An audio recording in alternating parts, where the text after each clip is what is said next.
What's going on, everybody? How's everybody doing today? I'm super excited to get with you guys today because today is Hump Day. And when it's Hump Day, it's the Sports Lounge Media. And today we're going to be talking about the preseason. And we got a special guest today, Mr. DP himself.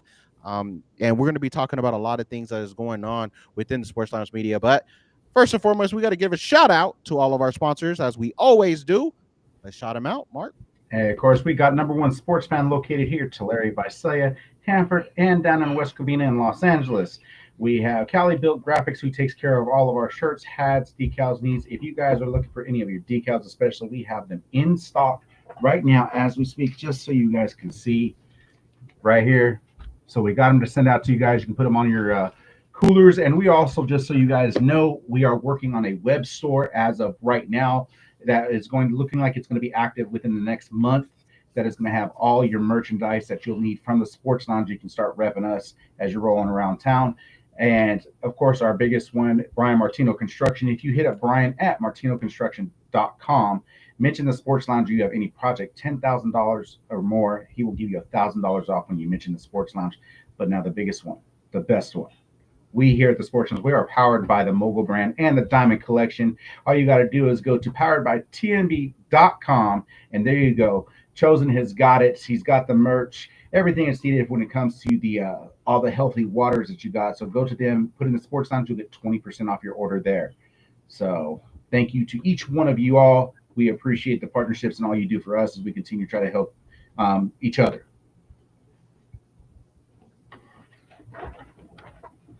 No mic. You have no mic. I said, Sarai in the house. What's going on, Sarai? Hey, y'all. You're Did ready you see to me get earlier? I was trying to beat you with a what? And then you beat me. Oh, dang. Sorry about that. It's okay. Next time. You got it. You got it next time. We'll get the audience to get in there. Pretty soon, everybody gonna be saying it. We're gonna be on the t-shirt, maybe, hopefully. Maybe. But anyway, you ready to get us in this? Yeah. So I'm excited. How's everyone doing? How is everybody's hump day? Tell me what's new. Any exciting things happen today? Yeah, we're 3 days closer to Tennessee football. But I know Mark is super excited for college football. That's a whole nother show. I tell you what's exciting. This is our first. Correct me if I'm wrong, but this is our first show on Facebook.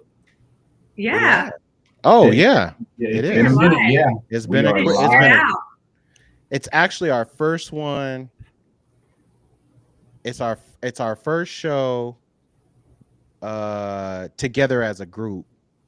We had shows previously, but yeah, in this last 8 months as a group, this is our first show, man. It's exciting. We back. Hey, Facebook, we back. We back in the book.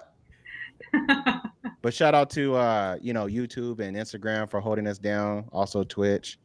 Can't say too much about TikTok right now because they kicked us and they booted us off. But they gonna be back. They'll be back. We can't talk there, but we'll be talking again. Yeah, so super excited. Yeah. So kind of want to talk. We got through preseason, super excited. We were able to kind of take a look at all the players and the rookies and take a look at like second string. So kind of want to recap what went on this last week, what is going on in the league now, and get ready for, the opening day. So we're excited. So let's talk a little bit about Friday games. Tell me thoughts, opinions, choose one, and let me know what's going on. Yeah, we can. So what we have on Thursday night is the Steelers beating the Panthers 19-10, and then we had the Giants demolishing the Patriots 42-10. Which game stood out to you guys? The Giants. We got to go Giants. Yeah, that's where I was leaning.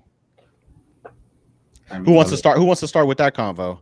I could ultimately start. What have we been talking about?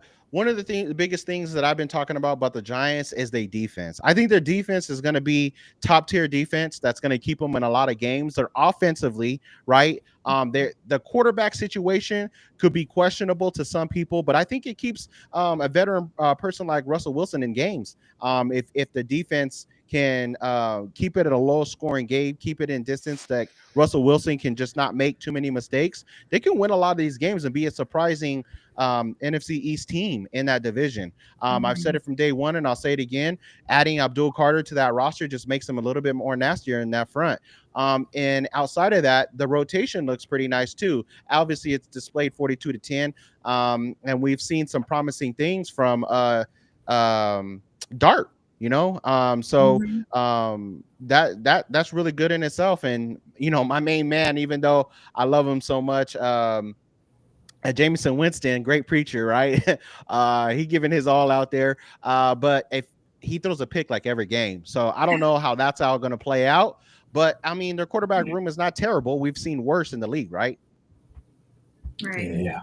I'm going to hop in on there. You mentioned obviously, with Jameis Winston, he did throw that one pick, but I think the thing that shocked me was because obviously you have Russ, you've got Jackson Dart, who they traded up to get in the first round. You brought in another veteran quarterback with Winston, but of course they had the fan favorite last year in Tommy DeVito, who just recently got cut, who managed to actually go 17 of 20, 17 of 20 with 198 and 3 touchdowns. And yet all of a sudden he finishes that game and they're like, next, you're done. I mean, well, he was playing against a bunch of threes though. Still, I mean, you go dang near perfect. That's a QBR at 147.5. That's almost perfect. If he would have been actually right over 200 yards, he would have had a perfect QBR, which does not happen very often. I don't care if it's preseason or not. True. So, I mean, but it just showed also, like, if you need a quarterback, you can bring in a guy and he's going to put people in the stands. I mean, I think Cleveland might want to give him a call because, with what they got going on there. No, they just got rid of Kenny Pickett. They're not going to give him a call. Probably the Saints. Maybe the Saints.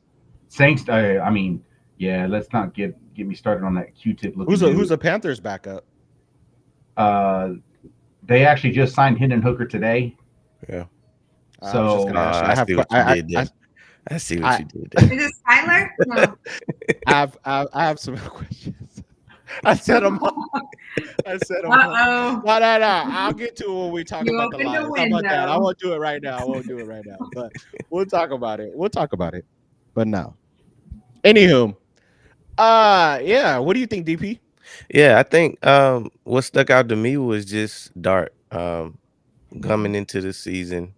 Obviously, when they drafted him, I just thought it was another Daniel Jones 2.0, right? So you weren't high on him either? Not at all. Not me either. But that's funny. I'm willing to admit when I'm wrong. I mean, obviously, I'm not gonna say he's a world beater right out the gate, but I mean, he's better than I thought he was, and I think giving him time to giving him time to progress throughout the season. I mean, we know this much. We know he's better than Shador. I mean, right now. But he's shown me more than I thought he would. So I think if he continues to get better, we'll see what he has down the stretch, and maybe they found their guy. Yeah. I must say, a couple weeks ago, I did say that we needed to watch out for Dart. He was looking pretty good. Yeah. So I agree. Like, Dart is definitely somebody that stood out. So I think he's going to do good things. I don't think he's a Daniel 2.0 for sure. I agree with you guys on that. Definitely.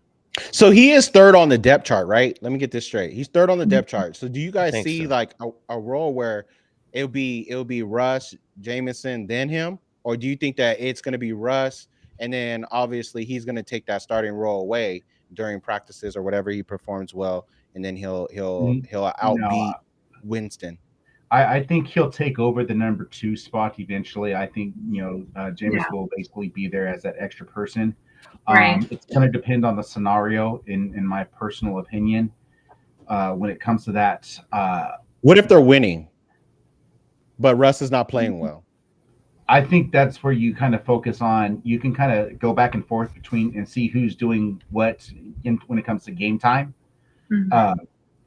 But I think the key factor, you and I have talked about this drastically, having the opportunity of a young quarterback to learn from a veteran person. When it comes to on the field play. I mean, Russ has been to the Super Bowl, has won a Super Bowl.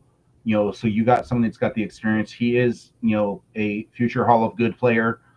Um, and to me, with Jameis, you have the leadership type persona. So I think it's a very good combination. If he's able to take his knowledge and what he can gain off the field from Jameis Winston and the way he's perceived with his teammates and also what he has on field from Russ, I do think he can beat because he has a size that's similar to Russ compared to Jameis. So that's where I think he actually has the best of both worlds when it comes to this aspect. Yeah. You want to finish your take, Sarai? Yeah, so I was just going to ask you guys. So, Giants being in the NFC East division, do you guys feel like, for those that are Eagles fans, do you guys feel like that changes your order when it comes to the NFC East? Do the Giants climb any higher than you all have, or are we kind of? I'll start by saying it never changed mine. I think that, again, the Commanders are going to be battling for that third position. I strongly believe that they are.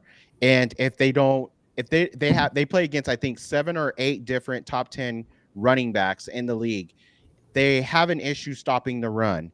Now, if the Giants so happen to beat them in week 1, which I think that's what I'm picking, is for the Giants to beat Washington in week 1. If that happens, it's going to be alarming for the Washington Commander fans and Washington, because you cannot lose to the Giants in the first week. And I think they play them. No, I don't think they play them 2 weeks later. Or do they? I don't remember their schedule at the top of my head. But anyways, that's going to be alarming for them. What I'm saying is that, again, we got Scary Terry finally gets paid, right? We haven't seen none of him during practice in the minicamp. We're going to see Scary Terry for the first time in week 1. That is not good for the organization for Washington. What are they going to do with Deebo Samuel? Is he going to play hybrid? Is he going to play wide receiver? That's a question mark. Maybe they introduce him into different packages. We could see that happening, right? They got rid of to linebacker. He got converted to linebacker. He could be. They let go of Brian Robinson Jr., right? And so they basically got Eckler. So it's interesting to me to say that you got a 28 ranked defense. Let's say you move up to 25 with your key pieces that you added from the senior citizen home, and then you're expected to excel with that. Like, it's hard for me to wrap my brain around the fact that you're going to be able to be competitive this year outside of JD5 and say that he's going to be Superman and just get the job done. I don't think he can carry this team. I think that the Giants have a better shot at winning week 1 and being more competitive in this division than they do right now. Okay. I mean, you have a hard time wrapping your you got a hard time wrapping your head around the fact that Shedeur is not starting in week 1. And you kept saying Shedeur is going to be week 1 starter. I'm just like, no. And it's still troubling me to this day. I mean, no, I'm going to disagree to the aspect of the third place. I do think Washington's going to be. I think they're not going to be as good, but I don't think the Giants have done enough on the offensive side to take that spot. Dallas is actually going to be right there in the mix with what they've done. The key for them is going to be on that defensive side. So I do think realistically, Philadelphia does have that division pretty much locked up because of the core that they have. But when it comes to second through fourth in that NFC East, I mean, I think it's a toss-up because they're just every team has so many question marks after the Philadelphia Eagles. Yeah, but for me, there's more question marks about Washington than there is about the Cowboys. We know the situation, what's going on with the Cowboys. They don't really have a strong secondary. They're going to end up paying Micah or maybe franchise tag him, or something's going to happen there. But they still have Overshown is not playing in week 1, but I mean, they're still going to have him. And other key components. It's just there's too many question marks for me personally about Washington than there is for the Cowboys and the Giants. Yeah, I'm still. DP. Uh, I do think that there is equal question marks when you look at either the Cowboys or the Giants or the Commanders. I think that Jaden Daniels is special. It remains to be seen if he can be as special as he was last year. It's easy to say that, we could expect a slump, but I don't know. I don't know if we're going to see a slump with him. We'll just have to see. What doesn't help, though, is what you mentioned about his number one weapon just now getting in the fold of things, and holding in, and maybe being a little disgruntled, I should say. But that defense didn't get much better to me. What I do like about the Giants is they have confident quarterback play for the first time in the better, True. 6 years or so. So that alone makes them better. I think when we look at off-season moves, the Giants got a little better. Commanders, I would have to say they got a little better. Adding 2 tackles. They added Debo, another weapon. No matter how you feel about him as a wide receiver, maybe like a wide receiver 3, but still a weapon at the end of the day. They did No, add he a some linebacker. We're trying to figure him out. but Yeah. X factor. Let's put that. I'm speaking life into that. Debo's going to be the next linebacker in Washington. But I kind of like a little bit of what everybody did in the division. And I think, obviously the Eagles are the clear favorite, but we also have to keep in mind that no one has repeated as division champ in a very long time. So it means something, and then it doesn't mean anything. So we'll just have to see. I can't wait. Yeah. Can't wait. Yeah, for sure. Soraya, Yeah. would you like to move on to next day? Yeah, so we can talk a little bit about Saturday. What do you guys feel about Friday? Saturday? We just talked about Friday. We talk about Thursday. That was Thursday. Friday. Sorry about that. Friday's game. Yeah. It's been a long one, y'all. We all right. We'll get back on track. So Friday games, we had the Eagles versus the Jets, 19-17. We had the Vikings and the Titans. The Titans won that game 23-13 against the Vikings. Cowboys won 31-13 against the Falcons, and the Bears stunned the Chiefs 29-27. Which game stuck out to you guys before we talk about?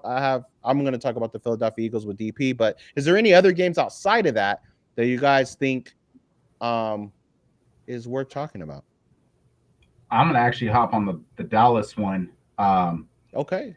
Let's do it. That Dallas one, you saw a lot of people questioned and were making fun of it. Yes, I'm going to say Joe Milton after that first week. I got some question marks for these Tennessee guys. You got a lot of question marks. I got and I got answers.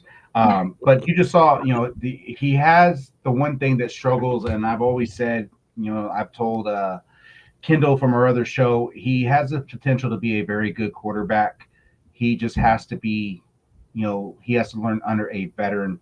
And I do agree with New England, obviously trading him away. And I do think learning under Dak is a very good place for him to learn, because if you want to win a regular season, you can learn from Dak. Just don't ask, about playoffs, because, go somewhere else if you want to experience that. But the arm strength that he has, a lot of people question him missing targets. But you see what the capabilities, like if you can just hone that perfection in. That's what a lot of people don't realize. It takes time when you throw a ball as hard as he does. It's like, what do I have to do? Where can I perfect this? And so I think him learning under Dak is going to be a good thing for him. And I do think he has the potential to be a starter in the NFL, but it's going to be a couple years. And once he hones that in, if he can't hone that in, then no. I mean, but that's the key factor.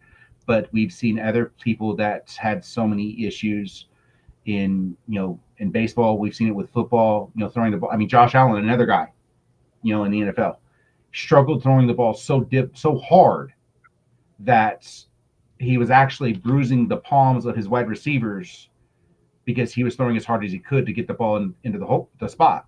Well, you don't need to sit there and chuck it 110 miles an hour, every time. If you need to put it where it's got to go and you're running triple coverage, Joe Milton is the guy that you need when it comes to arm strength. You don't need a guy who lobs it in there. So that to me, like I said, it goes back to learning under a seasoned veteran experienced quarterback. That is what the NFL needs to go back to, and I think they're actually starting to go back that way. I mean, unless if you're in Cleveland where you have to rely on people that your senior citizens, as it's been talked about. We got to bring in 40-plus-year-old Joe Flacco who's starting in week 1. But that's the big thing. So I think the NFL needs to go back and stop tossing these guys straight into the fire and expect them to win. It's there's only one quarterback in NFL history that had a winning record the rookie season, Andrew Luck.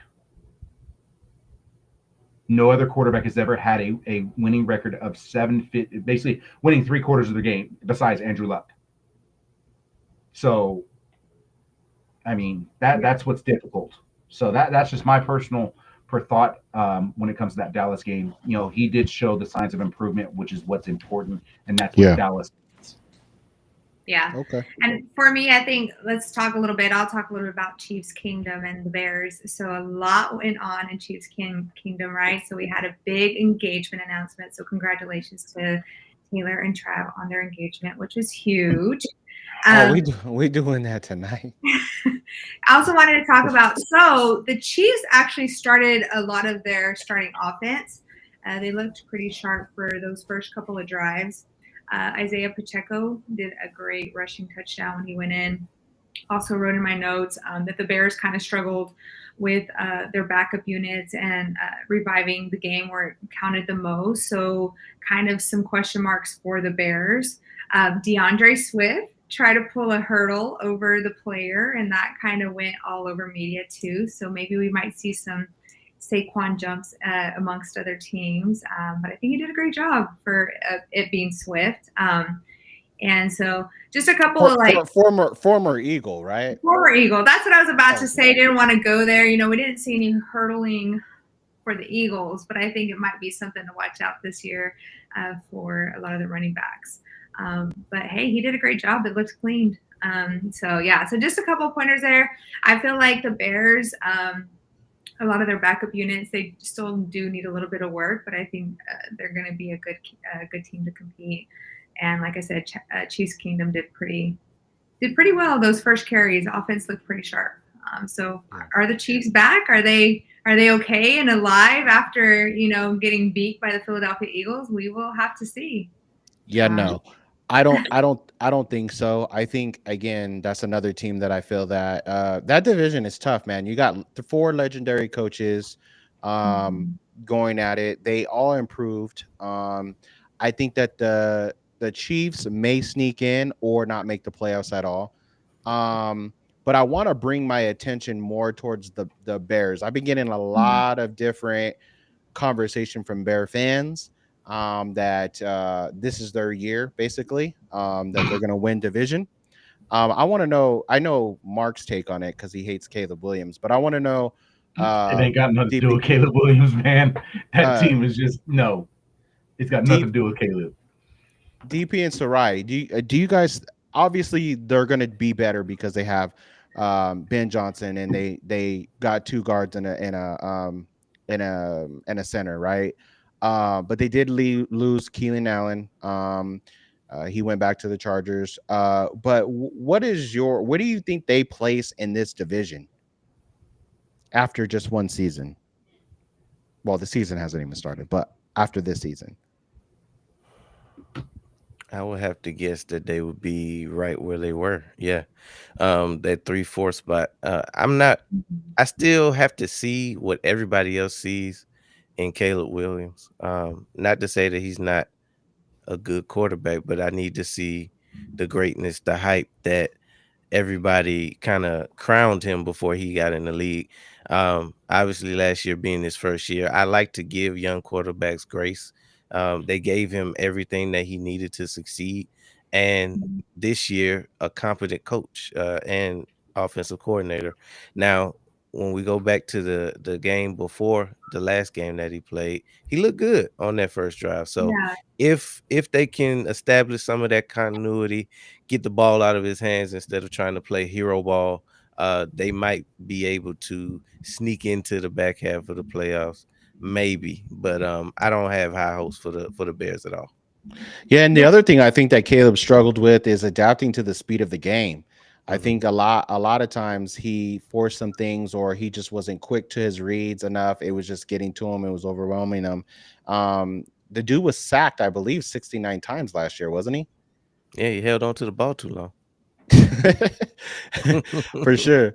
And so, I just, I have him at the same spot too. I have him four. I have him having a better record than last year, but I don't see them leaving that spot at all. And but I also have the Packers winning division, which Mark would disagree with me too, even though he's a Packer fan. But I have the Packers winning that division for many reasons we won't get in. I think the 3-4 spot is kind of where I'm at too. I mean, this game, Caleb, like for the start of it, he looked solid. Yeah. But of course, I mean, solid. Do you all watch the same game I was watching? Literally on the first play, he got the ball, he fumbled it. Yeah, but I mean, that was. I mean, but the first play, but you got to look a little past that. You got to kind of see the overall performance before. I mean, that to me, it's like you're in year two. People don't, last year I'll give you credit. He held on to the ball too long. They brought in a good coach in Ben Johnson. We're going to see what he can do as a head coach instead of a coordinator, because you and I, we have all had these conversations. There are great coordinators. Doesn't mean they could be successful as a head coach. Robert Saleh is a good example. Yeah, that's very true.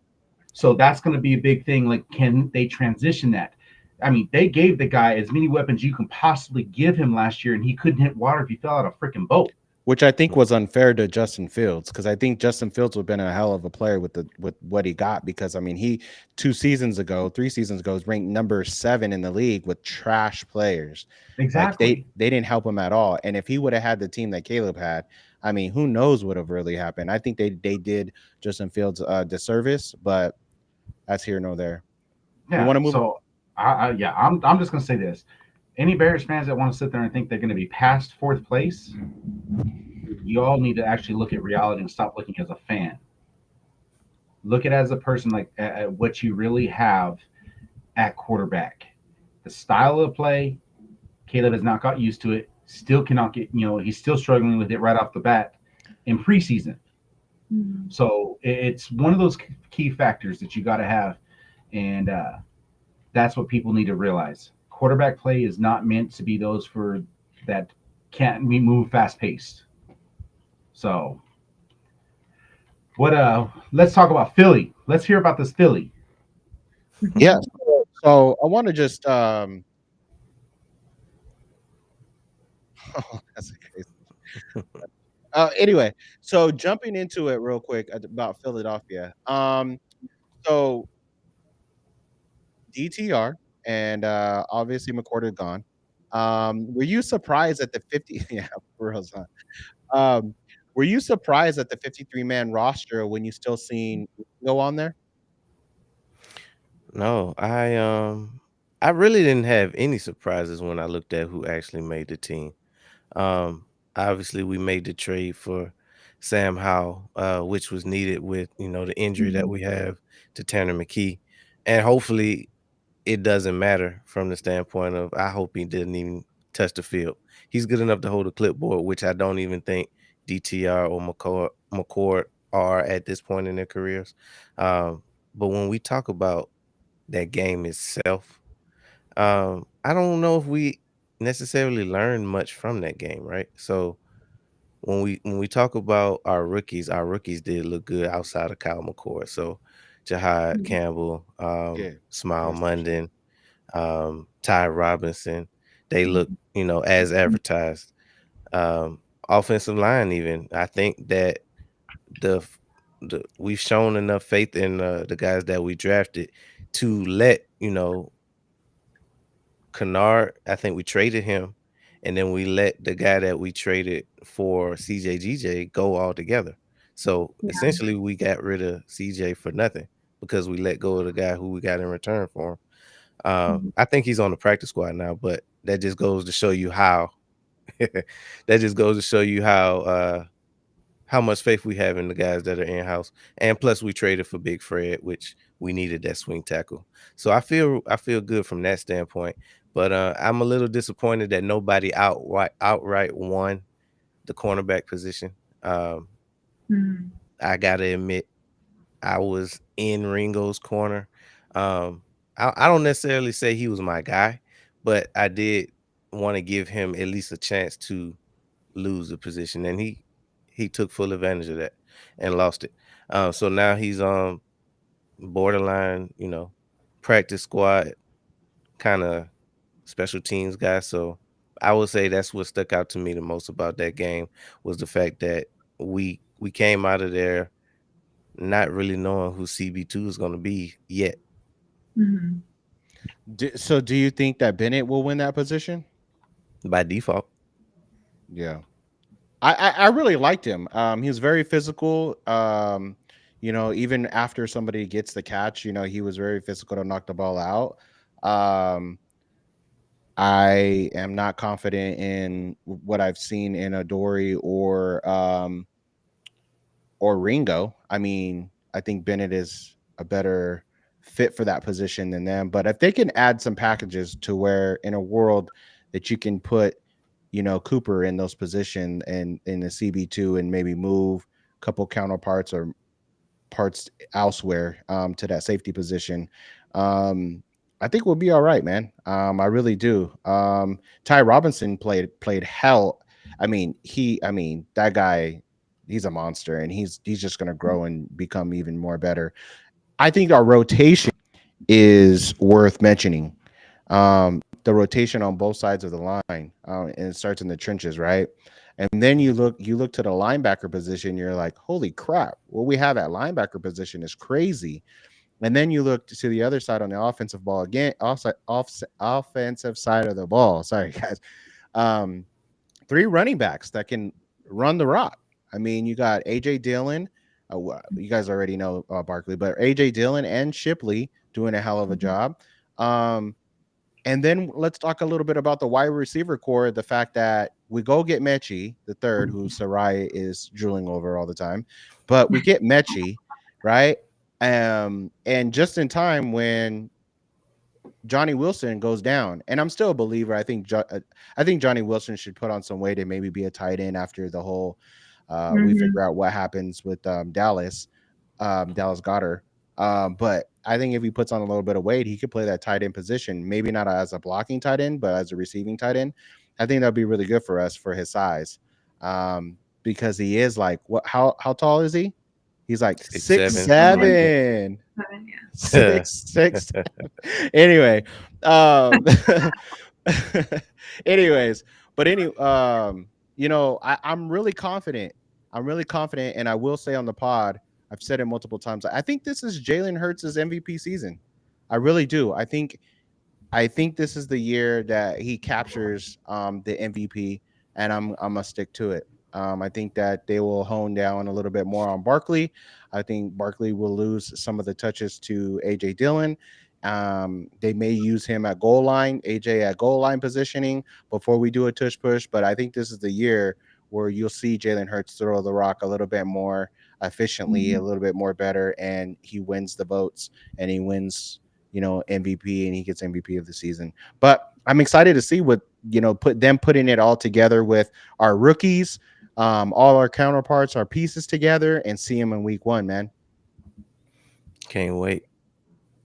Yeah, so that's going to definitely be excited. We'll also kind of get into that first game that's going to break open the regular season. So let's talk a little bit about Saturday's games. We had a couple of games. Any of them stand out to you all? Yeah, let me go quick over the scores, you guys. We had the Raiders playing against the Cardinals. Cardinals won 20-10. We had the Ravens beating the Commanders 30-3. We had the Bengals losing to the Colts 41-14. We had the Browns beating the Rams 19-17. Broncos beating the Saints 28-19. We had the Texans winning 26-7. We had with no Hendon Hooker in that game, but we had the Packers winning 20-7 with the Seahawks. We had the Jaguars losing to the Dolphins 14-6. We had the Bills beating The Buccaneers 23-19, and we had the Niners winning 30-23 against the Chargers. What game stood out to y'all? A lot of games. A lot of games on Saturday. Too many games. I don't know. That's actually a tough one. I'll start. Let's go with the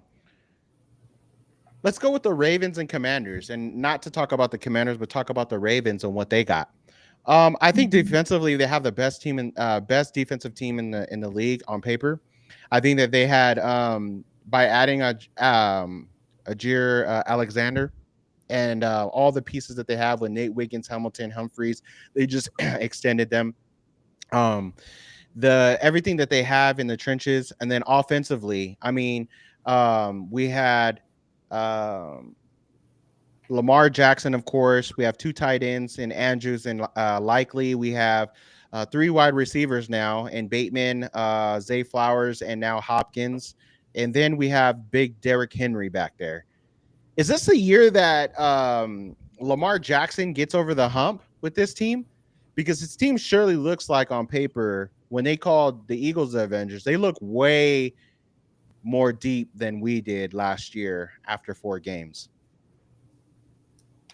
I mean, I think this is the same old when we talk about the Ravens. They've had unbelievable teams the past, 3 to 4 years. It really just comes down to, I would say, with the top teams in the AFC, especially when you talk about the Bills, the Ravens, throw the Bengals in there sometimes. We know what they're gonna do. Sometimes we know what they're gonna do in the regular season. It really is ultimately, can they beat Patrick Mahomes in the playoffs when it counts? And until what if there's no Patrick? Do you see him getting over the hump and getting to it? If there's no Patrick, somebody's got to do it. But I mean, does it really count at that point? Obviously, if they make it, it counts. But it's something to having to go through the man. They say if you want to beat a man, you got to beat the man, right? So I think that the Chiefs will still have something to say in that conference. Maybe not to the point of an AFC championship, even though we don't know what it looks like without them. It's ultimately going to come down to who is able to beat Mahomes in the playoffs in that scenario. But the Ravens are gonna. We know what they're gonna do. They're gonna be one of the top teams in the AFC. So the part that we don't know is the most important part. Can they do it when it matters? Playoffs? Yeah, what they look like in the playoffs. I agree with that. I just want to know why they're not calling the Ravens having a super team. Like, why is it just Philly that's having a super team? Like, as stacked as it is, why are the Ravens not being talked about having a super team? It's an easy answer. I mean, we're hated on the most. I mean, look at the Jalen conversation. I mean, the man can't do. I mean, what else does he have to do, really? To be at least top 5. You know what I mean? Going through as many coordinators as he did, and still not in that conversation. So when you compare the two, I just think that maybe the public, the people, organizations love the Ravens more than they do the Eagles. The Eagles have been known to be the worst fan base, according to most people out there. So I mean, when you're held to that standard, we just gotta accept it and say, hey, at the end of the day, our boys are gonna play. We're gonna go out there, and like DP say, we don't give a damn. Right. There we go. But they're not gonna be called a super team. I gotta go with the Colts and the Bengals. That game stuck out to me for a multitude of reasons. One, I think the Colts have finally turned the corner on Richardson. They were enamored by the numbers that he put up in the combine and basically disregarded everything that he did in college, or lack thereof. But that defense for the Colts looks as advertised. But when we talk about the Colts, they generally have a good to great defense every year. They just didn't have an offense that would put anything up. So similar to the Giants, they've had a competent defense for the past few years, but offensively they got nothing from the quarterback position, which at the end of the day, if you don't have a quarterback, you don't have a good team, no matter what you're putting up, unless you got the 2000 Ravens. Um, but I was really impressed with what I saw out of that defense, and more question marks for the Bengals defense, right? I mean, obviously it's preseason, and they did get the good news about bringing Trey Henderson back to the team, but I don't think they've done enough on that side of the ball defensively No, I to agree. compete, so get ready to score 50, Joe. And I think that that's all. I mean, at the end of the day, that's what they're gonna have to do to win games. Mm-hmm. I mean, they can't rely on their defense or defenses. It's just going to be a shootout every game. Like when you go to top tier teams, you play against the Ravens, the Bills, the Broncos, just to name a few. I mean, you're going to have to score a lot of points to win games. And what they're hoping, I guess, in the Cincinnati Bengal camp is to make sure that they just don't start 1-4. If they start another season 1-4, then they're not going to make the playoffs. They every single year miss it because they start 1-4. If they can start off on a good note, then maybe they have a little bit of hope. But I totally agree with you, DP. They just didn't do enough on defense for me either. I just think that they put all their money into the offense and didn't pour no money into the defense, and that's going to bite them in the tail at the end. So yeah, I'm not really high on the Bengals in that division, but there is one team that I'm kind of fine as a dark horse, and that's the Pittsburgh Steelers in that division. Steelers? You think Aaron Rodgers can actually do something with DK? I think that with the help of Tomlin making the playoffs every single year and his help and ability, they haven't seen a quarterback anything close to Ben Roethlisberger. It would be Aaron Rodgers now. Aaron Rodgers, and he's not coming off of an injury this year. He actually has played a whole entire season without one, and then going into the season ready to go. Am I saying they're going to be great? No. Am I saying they're going to win division? Absolutely not. What I'm saying is that that's a team that you need to watch out for, because they could be the Cardinals in the division, right? They can win the games they need to win and lose the games that you're like, bro, how did you lose that game? And then sneak into the playoffs. But that's a team that nobody talks about. They do have DK Metcalf over there, right. So they do have they have TJ Watt on the other side, who is a dog. So I mean, they have pieces. It's what can they do with these pieces? And I just think that they're slept on a little bit. Do you think Tomlin continues the streak of being over 500? Yeah. I mean, who else is out there if we think about going to make playoffs? Who I mean, well, no, I'm not. I'm talking about being over 500. That's the streak that he's got continuing. He's never had a losing season in his career. I think he does. I think they have enough to be 9-8. I think they have enough to be 10-7.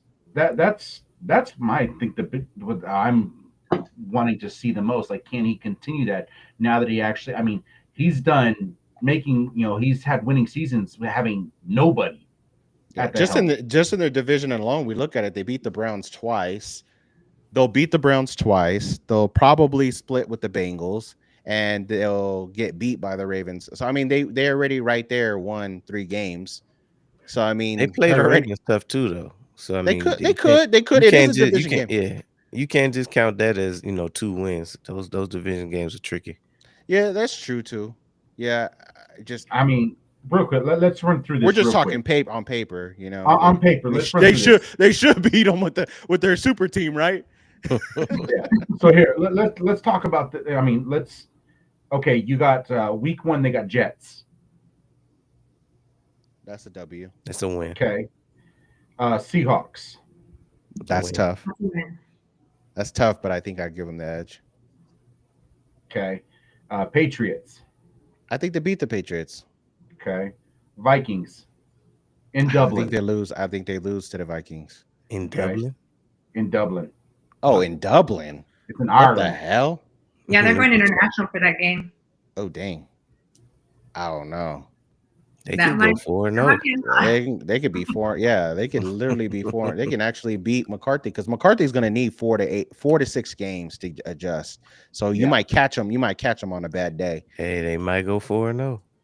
Okay, so now next you got Browns. That's dub. That's 5. Okay, that's 5. Then you got a third. So that's a Sunday to a Thursday night game against the Bengals. I think they lose that one. Okay, so you got them 5-1 right off the bat. Because then they have, then they play Green Bay. They lose that one. You think so? Yeah. I think I don't. I think Aaron wins. It's in Pittsburgh.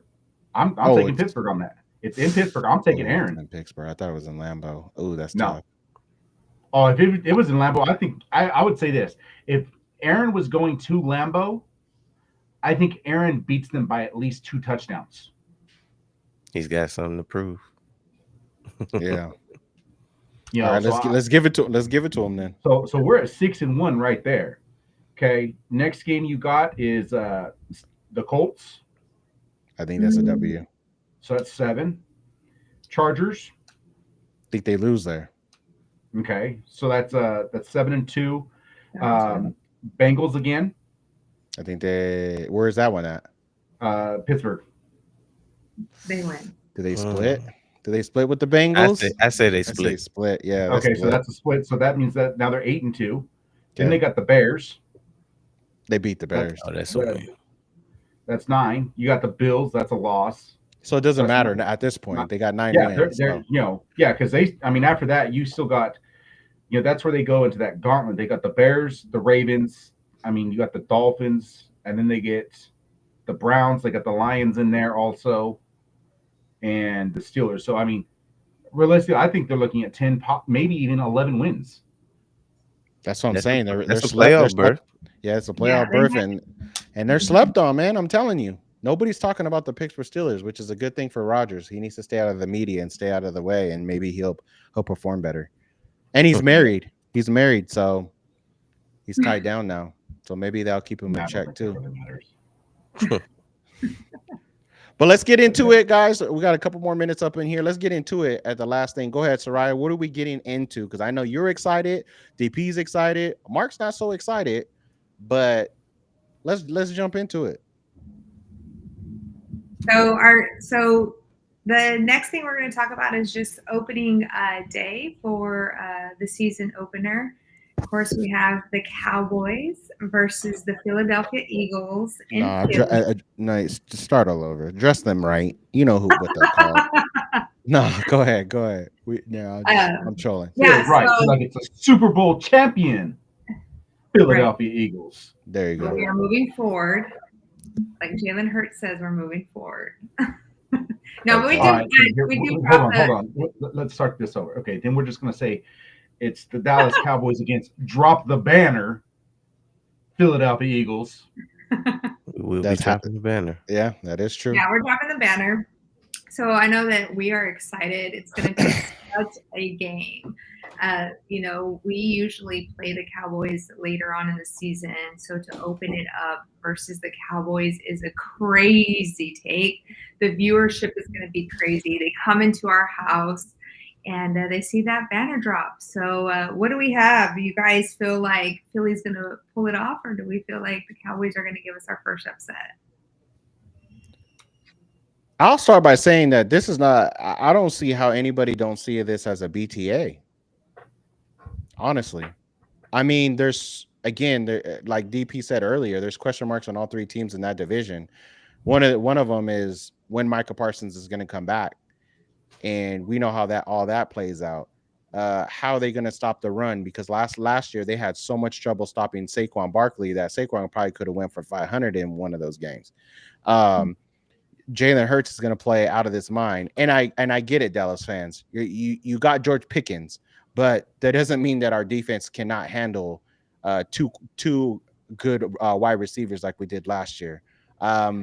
There's so many counterparts and things that are happening with the Philadelphia Eagles coming off of a win that we didn't lose too much that we had to retool.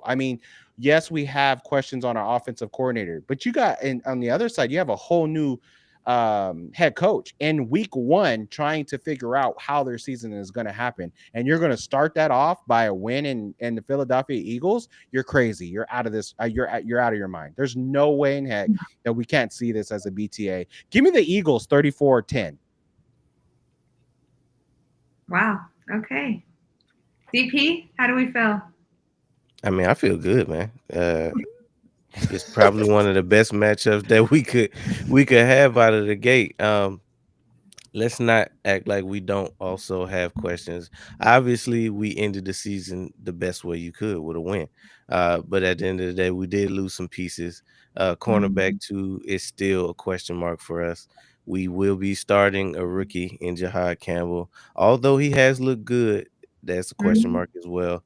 And at safety, right? So we did lose CJGJ to a trade, and we have Sidney Brown coming in, who's the projected starter, and Makuba will have something to say about that once he gets fully healthy. Yes. But there are questions. Do I feel like we have enough? Yes, I do. Vic Fangio did an amazing job last year, and year 2 implementing his system with these core guys, you would think that they would at least get a little bit better. And offensively, I think our biggest question mark is just the offensive coordinator. How much are we going to keep from last year, and how many wrinkles are we going to add to this offense? I guess that remains to be seen, but the pieces are there. Ultimately, I don't think that we'll have a problem with this game. Dallas typically, when Dak is there, plays us very hard. But this game is in Philly. We're dropping the banner on them, and ultimately, I think we come out with the win. And Dak's coming off of injury. Yep. Mark, any I think this. Honestly, the second game is going to be more challenging than the first. I don't think that they needed to play. I don't think they deserve to play us week 1. Honestly, I think that we should have played against somebody else. But I mean, sometimes it just goes Jerry's way. Sometimes. Mark, any thoughts about our game before I give my thoughts? No, I'm going to say it's going to be BTA. I think Saquon's going for 200 plus with a couple buddies. I'm gonna have to bet on that then. Now I'm saying this. I thought I was crazy and a delusional fan and said no. I mean, no. Let's look at realistically. Mike is not back yet, so I think with Saquon, you're looking at 200 plus. I think you're going to see this game, because of being able to run the ball, they aren't going to have to focus on very much on the pass.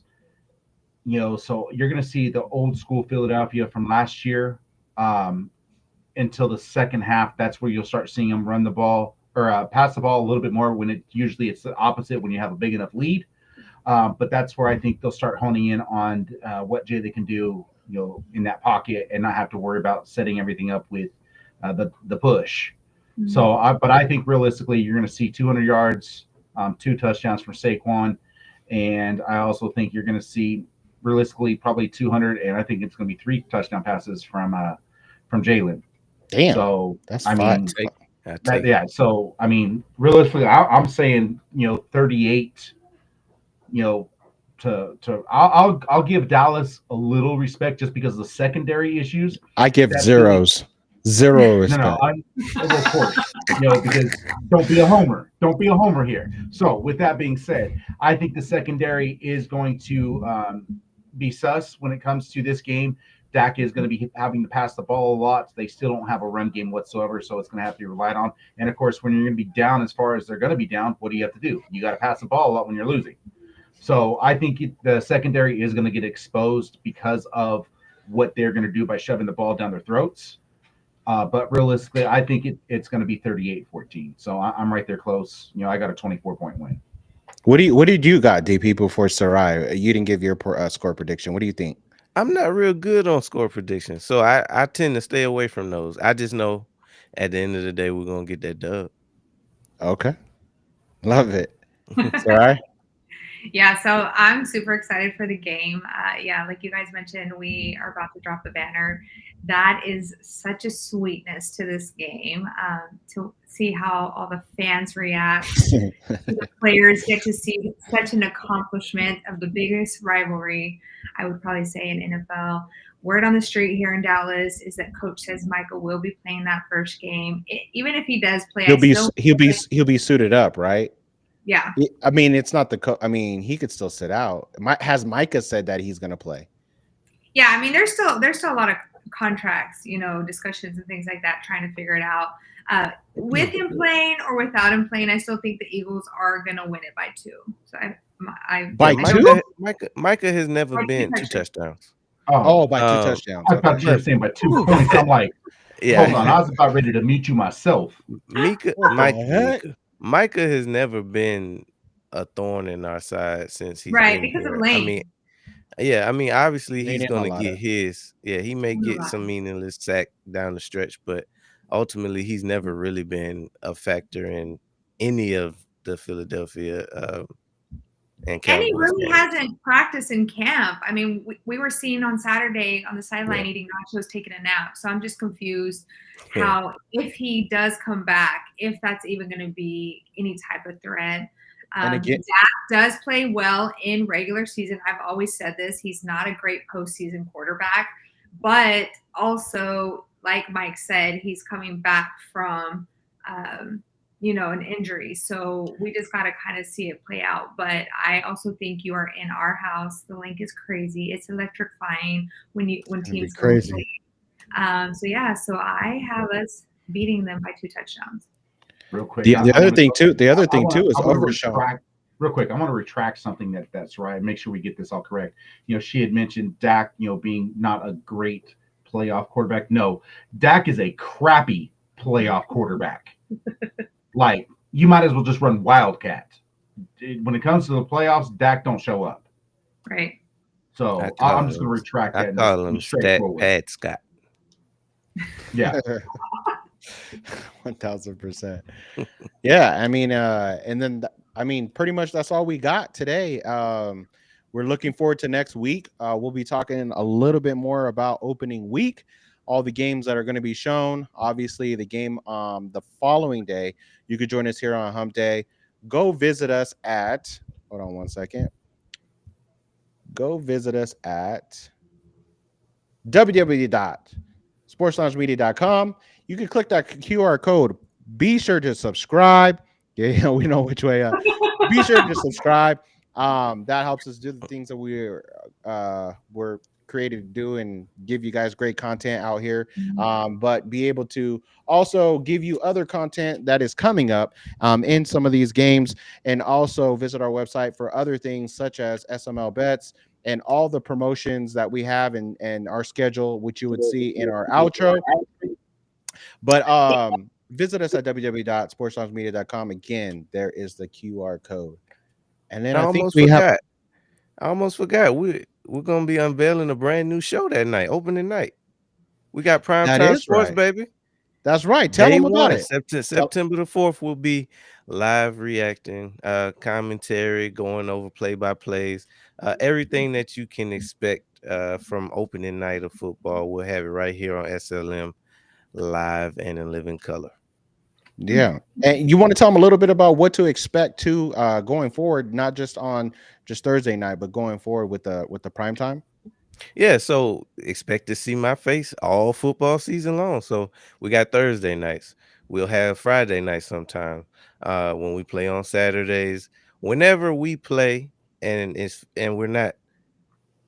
don't have any other shows planned that day, I'll be there. So Thursday nights, Sunday nights, Monday nights, primetime sports. You gonna be awake for the international games? Wait, I was just gonna ask that. Are we gonna have prime time on Friday night with the Chiefs and the Chargers in Sao Paulo? That's at 5 p.m. Are you gonna be going live with prime time on Friday night? Hey, if schedule permits. There it is. You heard it first. You heard it first here. I love it. And I think that we have a little guest that we want to pop up, right, DP? We have a little guest. Oh, absolutely. And Sarai, you want to talk a little bit about your guest? Yeah. So everyone meets Stacy. This is Stacy. It's a Hi, Stacy. This is our pet of the week, y'all, from Hearts and House Rescue. Stacy's a 1-year-old, 50-pound Staffy mix. She is spayed, chipped, fully vaccinated, and vetted. She is very shy. She is dog selective as well. She's incredibly sweet. You guys can visit us at Hearts and House rescue.org. Hearts and House Rescue is a 501 nonprofit animal rescue within the DFW area. It's an organization that's a labor of love, fully powered by volunteers who take abandoned dogs off the street and get them vetted and fostered first and then adopted out. So super excited. If you guys are interested in Stacy, feel free to visit their website and they will show you how to fill out an adoption form. So let's find Stacy at home. Absolutely, and we will drop the that QR code for you guys. Those who are interested, again, there's the QR code there. All you got to do is hit that QR code and visit them at their website to help them with that journey as well. There it is. Sweet. Well, I guess, guys, we will see you next week on Hump Day. Look forward to watching the video of all of our different individuals that are doing great work with SLM. We love you guys. We appreciate you guys. We'll see you next Hump Day. Peace. Bye.